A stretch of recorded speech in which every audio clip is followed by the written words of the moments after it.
Hi అండి, అందరికి నమస్కారం. నా పేరు కిరణ్. ఇప్పుడు మనం మాట్లాడుతున్నాము బ్రహ్మముడి సీరియల్ చాలా సీరియల్ చెప్తా కదా, దానికోసం కొంచెం కన్ఫ్యూజ్ అయింది. బ్రహ్మముడి సీరియల్ రేపటి భాగం అనేసి మనకేసారు కదా. ఆ రేపటి భాగంలో మనకేం చూపిస్తారు, అసలు కావ్యకి చెక్కు వేయాల్సినంత అవసరం ఏముంది, రాజుకి ఆ ఆలోచన ఎలా వచ్చింది, అలాగే కోడలుగా నటించమని చెప్పాడు కదా, కోడలుగా నటించడానికి కావ్య వెళ్తుందా లేదా అనేసి ఈ వీడియోలో మనము డిస్కషన్ చేద్దాం. అలాగే రాజుకి ఎందుకు ఆ ఉద్దేశం వచ్చింది, అంటే డబ్బు ఉంటే మాత్రం చెక్ ఇచ్చేసి ఎవరన్నా వచ్చేస్తారా అనేసి క్లియర్ కట్గా మాట్లాడతాం. చాలా సింపుల్గా ఉంటుంది వీడియో, లెంత్ కూడా ఉండదు, మీకు పాయింట్ చెప్పేస్తాను. ఇప్పుడు కావ్య గురించి రాజు ఏమనుకుంటానంటే, మీరు కొన్ని ఎపిసోడ్లు చూసారు లేదు, ముందు ఎపిసోడ్లు చూస్తుంటే మీకే ఒక ఐడియా వస్తుంది.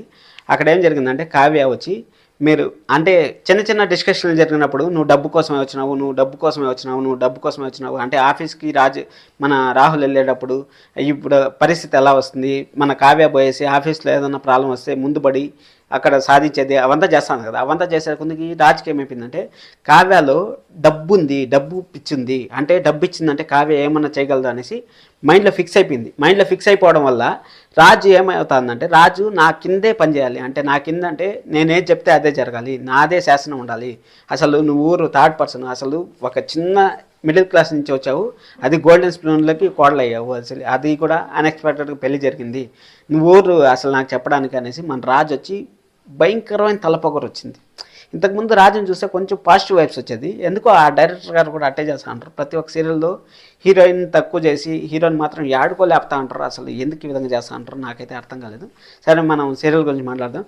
సరే అనేసి అది అయిపోయిన తర్వాత అక్కడ ఏమైపోయిందంటే, డబ్బిస్తే కాఫీ ఇస్తుంది, డబ్బిస్తే టవల్ ఇస్తుంది, డబ్బిస్తే సోప్ ఇస్తుంది, వీటికన్నిటికీ డబ్బు అనేసి కావ్య డబ్బులు పిచ్చిలో ఉంది అనేసి అందుకోసం చెక్ రాశాడు అని నాకు అనిపించింది. ఎందుకంటే అదే మాట రేపు చెప్తాడు అని నేను అనుకుంటున్నాను, నా అనాలిసిస్ మాత్రమే చెప్తాడు అనుకుంటాను. అక్కడ కావ్య ఎలాంటి పరిస్థితిలో ఉంది, అసలు డబ్బు ఇవ్వడం ఏంది, అసలు అడుగు కావ్య నువ్వు రా, మా ఇంటికి రా అనేసి అడుగు. ప్రేమ చూపించేది రాకపోతే ఆ డబ్బు ఉందన్న అహంకారంతో నువ్వు విధంగా చేస్తున్నావు. అదే కానీ కావ్య కానీ ఆ రోజు కానీ ఆ ఫైల్ తీసుకోకుండా పోయింటే నువ్వు ఈరోజు జైల్లో కూర్చోండేవాడు. ఆ ఫైల్ తీసుకురావడం వల్లనే నువ్వు ఈరోజు ఇంట్లో బయట ఉన్నావు, బతుకున్నావు, లేకపోతే జైల్లో కూర్చోండి. కావ్య లేకుండా అంటే నీకు ఈరోజు మాయతో పెళ్ళి అయింది. ఇంత చేసినా కానీ కావ్యకి నువ్వు ఇప్పుడు నటించమని చెప్పడం మాత్రం చాలా అన్యాయం రాజు. నిజం చెప్తాను, చాలా అన్యాయం. కావ్య అసలు ఆ చెక్ తీసుకొని చింపి ముఖం మీద కొడితే అప్పుడు అన్న బుద్ధి వస్తుందేమో చూడాలి. కావ్య అసలు డబ్బు గురించి 1% కూడా ఆలోచించదు. కావ్య నేను చెప్తాను కదా, డబ్బు గురించి అసలు ఆలోచించదు. కావ్యకి ఏదన్నా ప్రాబ్లం జరిగి వాళ్ళ అత్తగారింటికి పోతుందా లేదా అనేసి మనం వెయిట్ చేద్దాం. ఎందుకంటే నాకు కూడా తెలియదు, ఎందుకంటే డైరెక్టర్ గారు ఎన్నో రకాలుగా ఆలోచించుంటారు, నాకు కూడా తెలియదు. ఖచ్చితంగా వెయిట్ అయితే చేద్దాం. మంచి ఎపిసోడ్స్ అయితే వస్తాయి ఖచ్చితంగా. ఎందుకంటే కావ్య 100% రాజుతో పాటు వెళ్ళదు. ఎందుకంటే చెక్కు తీసుకున్నా కానీ చింపి రాజ్మోహన్ కొడుతుంది, ఇది మాత్రం 100% రైట్. ఎందుకంటే రాజు ఎలాగన్నా ట్రై చేస్తాడు ఇవ్వాలి ఎందుకంటే రాజుకి గ్రిప్పు, అంటే నేను రాజులాగా ఉండాలి అనేసి ఒక రాజుకి ఒక గ్రిప్ ఉంటుంది కదా, ఆ గ్రిప్ కోసం చూస్తూ ఉంటారు. ఆ గ్రిప్ కావ్య దగ్గర పప్పులు ఉడకం అనేసి పాపం రాజుకి తెలియదు. అందరూ రుద్రాణి గారు రాహుల్ దగ్గర అట్లాంటి పప్పులు ఉడకతాయి, కానీ ఇక్కడ కావ్య దగ్గర అలాంటి పప్పులు ఉడకవు. అది కాకుండా నటించమన్నావు చూడు, నటించమనడంలో చాలా తప్పు రాజు నువ్వు చేసింది. నిజంగా చాలా తప్పు చేసావు.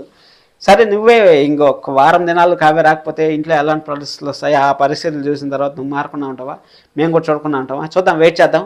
ఎపిసోడ్లు అయితే మంచి ఎపిసోడ్లు వస్తాయి. మన ఛానల్ సబ్స్క్రైబ్ చేసుకొని లైక్ చేసి వీడియో చూసిందానికి థ్యాంక్ యూ సో మచ్. ఇంతకన్నా ఎక్కువ చెప్పలేను, ఎందుకంటే నాకు కూడా తెలీదు, కానీ మీకోసం అనేసి ఈ వీడియో స్పెషల్ వీడియో చేశాను.